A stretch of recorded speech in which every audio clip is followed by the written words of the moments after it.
Roy Batty, Blade Runner. Roy Batty wasn't just a simple evil robot. He was a machine built to serve, gifted with incredible strength, genius-level intelligence, and a cruel 4-year expiration date. He didn't come to Earth for power. He came looking for the one thing we all take for granted: more time. When he finally meets the man who created him, he's not met with a heartfelt reunion, but with cold, clinical rejection. "You were made that way," is the only explanation he gets. Roy's fury wasn't born from malice, but from a very human understanding that his existence was unfair. His true nature is revealed in his final moments. Despite being the one hunted, he saves Deckard, his pursuer, and lets him live. Then, knowing his own death is imminent and standing in the pouring rain, he gives a monologue that is more profound than those of most human characters in film. He isn't angry or bitter, just profoundly sad that everything he experienced and saw is about to be lost forever. Tears in rain. Roy Batty was never a villain. He was a tragic figure who proved that empathy isn't something you're born with, but something you choose. In the end, the replicant was more human than anyone else in that movie. Ken, B-movie. Alright, let's talk about B-movie. It starts off innocently enough. Talking bees with tiny suitcases, bee jobs, and bee society. It's quirky, and you go with it. But then the main bee, Barry, meets a human woman, and their friendship turns into something romantic. Between a woman and a literal insect. That's where we meet Ken, her boyfriend. A normal, everyday guy who just wants to go on vacation, eat dinner, and not get into shouting matches with a flying insect. But Ken is treated like the bad guy. Why? Because he's the only one asking the perfectly logical questions. Why is this bee in our house? Why is he wearing a turtleneck? Why is my fiancée spending all her time with him? And for this, he's somehow the crazy one. When Barry and the girlfriend decide to sue the entire human race for honey theft, Ken loses his mind at dinner and throws a flaming steak at a bee lawyer. Honestly, who could blame him? It's the only sane reaction in the entire movie. Ken isn't a villain. He's just a man having a completely normal mental breakdown in the most absurd scenario ever animated. He didn't lose his girlfriend to another man. He lost her to a pollen-covered bug, Mojo Jojo, the Powerpuff Girls. To most people, Mojo Jojo is a cartoonish villain. Just a green monkey in a glass helmet screaming about taking over the world. But if you look closer, you'll see a character who is more tragic than evil. He wasn't a random villain. He was Professor Utonium's lab assistant and was there when the Powerpuff Girls were created. In fact, he helped create them. After that, the professor cast him aside, forgetting about him entirely. The girls became superheroes and got all the praise, while Mojo was left alone and unwanted. His intelligence grew, but so did his resentment. He didn't actually want chaos. He just wanted someone to finally notice him. And even on days when he's not doing anything wrong, the Powerpuff Girls still show up and beat him senseless. They don't even ask questions. They just start swinging. He isn't trying to destroy the world. He's trying to prove that he belongs in it. When the world consistently treats you like a villain no matter what you do, eventually you start to live up to the role they've given you. Is he dangerous? Absolutely. But maybe that glass dome isn't just part of his costume. Maybe it's the only thing holding together a mind that was never meant to be broken. Mr. Freeze, Batman, and Robin. Mr. Freeze wasn't trying to conquer Gotham. He wasn't robbing banks for fun. He was just a brilliant scientist named Victor Freeze who wanted to save his wife, Nora.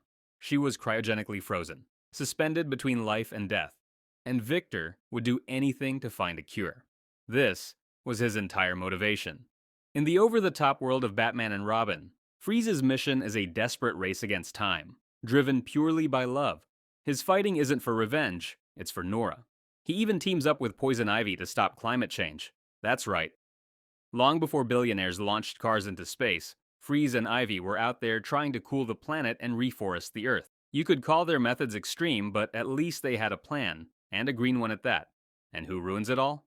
Batman, a billionaire with endless resources who could have easily funded Freeze's research, saved Nora, and maybe even helped the environment.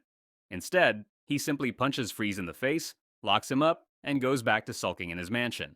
So yes, Mr. Freeze broke some laws. But he was also a grieving husband, a genius scientist, and one of the few people in Gotham who cared about the planet. And for that, he got villainized by a guy who wears a cape to beat up poor people.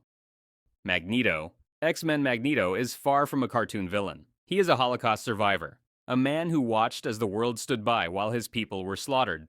So when mutants started appearing and humanity responded with fear, hate, and military-grade weapons, Magneto didn't need a prophecy to know how it would end. While Professor X preached coexistence from his ivory tower, Magneto was living in reality. He saw the fear in people's eyes. He saw governments drafting mutant registration acts, building weapons, and laying the groundwork for genocide all over again. So he took a harder stance. But listen to what he actually said. The nations of the world spend over $1 trillion a year on armaments. I intend to deny them that indulgence. The money and energy devoted now to war will be turned instead to the eradication of hunger, poverty, and disease. I offer a golden age, the like of which humanity has never imagined. That's not world domination, that's world repair. It's a man saying that if you're going to use weapons to destroy us, I'll take those weapons and use them to build something better. And the thing is, he was right. Days of Future Past basically proves it. Xavier's optimism got them nowhere. The world still tried to wipe them out. Magneto's worst fears came true. He wasn't driven by hate. He was driven by a tragic past. You can call him extreme, but maybe he was just the only one not living in denial. Shere Khan, The Jungle Book. Shere Khan is usually seen as the villain because he wants to kill a child. And, on the surface, that sounds bad. But let's not pretend this story happens in a vacuum. To him, Mowgli isn't just a lost kid raised by wolves. He's a human.